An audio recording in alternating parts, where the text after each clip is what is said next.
2, 3. Nah, berapa kali tunggu gue lagi lihat ke situ tadi. Kita bisa mendeteksi kelainan-kelainan apa saja pada janin yang bisa kita deteksi lebih awal. USG ini nggak mengandung radiasi sama sekali, jadi kita memakai gelombang suara gitu. Jadi itu aman untuk ibu hamil.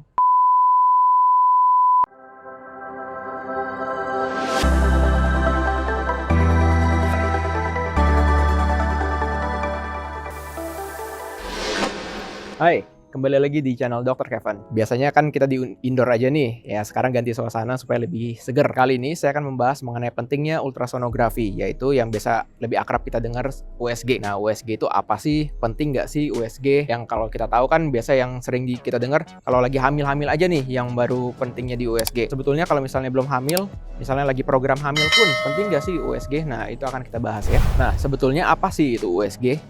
USG itu adalah salah satu pemeriksaan medis, penunjang medis, yaitu kita menggunakan alat biasanya, alatnya itu menggunakan gelombang suara. Jadi, moms nggak perlu takut kalau misalnya yang lagi hamil, yang katanya harus jauh dari radiasi. Nah, USG ini nggak mengandung radiasi sama sekali. Jadi, kita memakai gelombang suara yang dirubah ke gambar.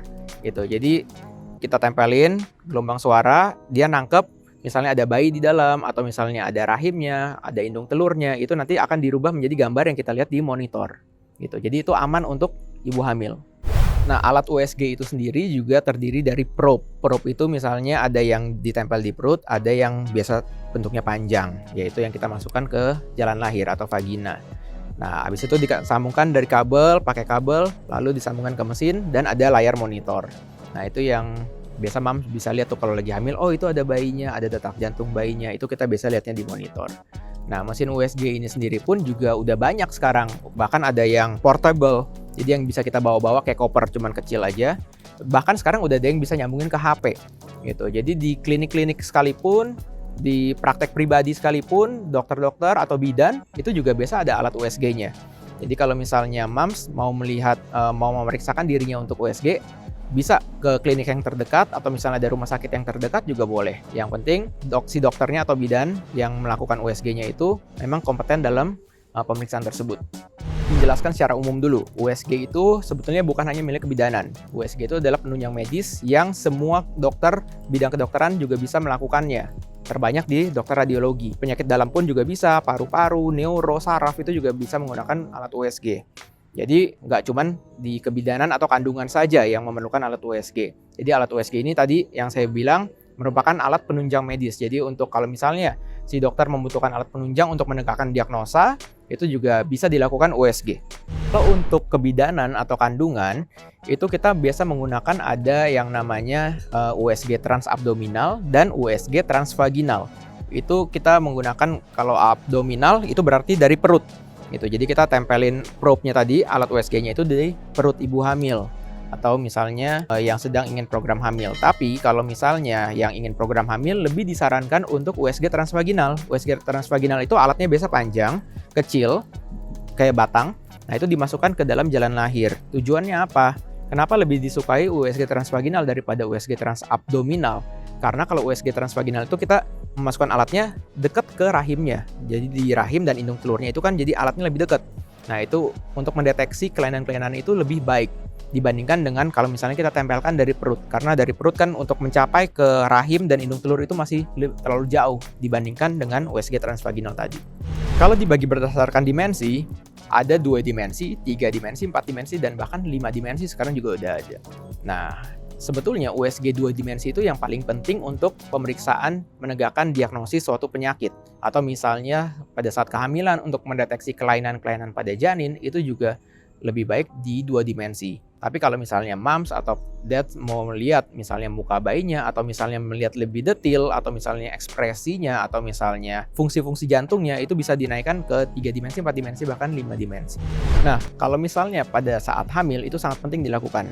Sebetulnya dari sebelum hamil pun yang mau program hamil itu sudah penting dilakukan untuk USG. Tapi kalau memang sudah hamil, sangat penting juga untuk dilakukan karena dengan USG kita bisa mendeteksi kelainan-kelainan apa saja pada janin yang bisa kita deteksi lebih awal dan bisa kita tata laksana lebih dini juga. Nah, kapan USG pertama bila mams sedang hamil? USG pertama dapat dilakukan pada saat kehamilan 5 atau 6 minggu. Misalnya mams sudah telat haid, sudah telat menstruasi, pada saat dites pack positif. itu sudah boleh dilakukan USG pada saat trimester pertama. Memang pada saat trimester pertama biasa kita lebih menyarankan untuk melakukannya melalui transvaginal.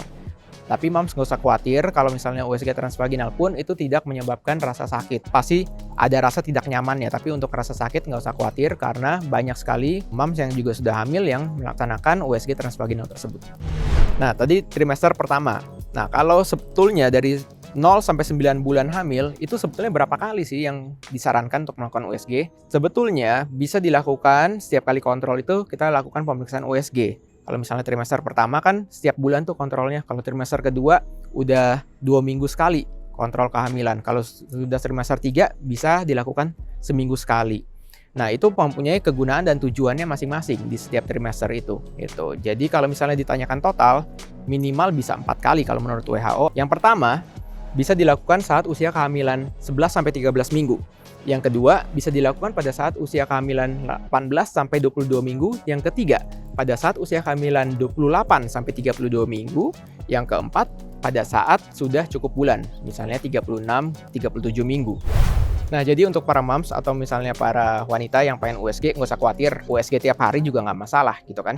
Jadi kalau misalnya berasa ada sesuatu yang nggak enak di perutnya, atau misalnya lagi hamil kok merasa gerak bayinya kok berkurang ya, itu nggak apa-apa, langsung ke USG aja, langsung hubungin dokternya, rumah sakitnya, kliniknya yang terdekat, bidannya boleh dijadwalkan untuk USG, untuk kita pemeriksaan lebih lanjut lagi. Nah, sekian konten Dr. Kevin kali ini. Jangan lupa like, komen, dan subscribe, serta nyalakan loncengnya supaya moms juga dapat notifikasinya setiap kali saya upload. Serta share juga ke teman-teman online lainnya supaya video ini dapat tersebar dan lebih bermanfaat untuk masyarakat luas. Saya Dr. Kevin, until tomorrow and stay healthy.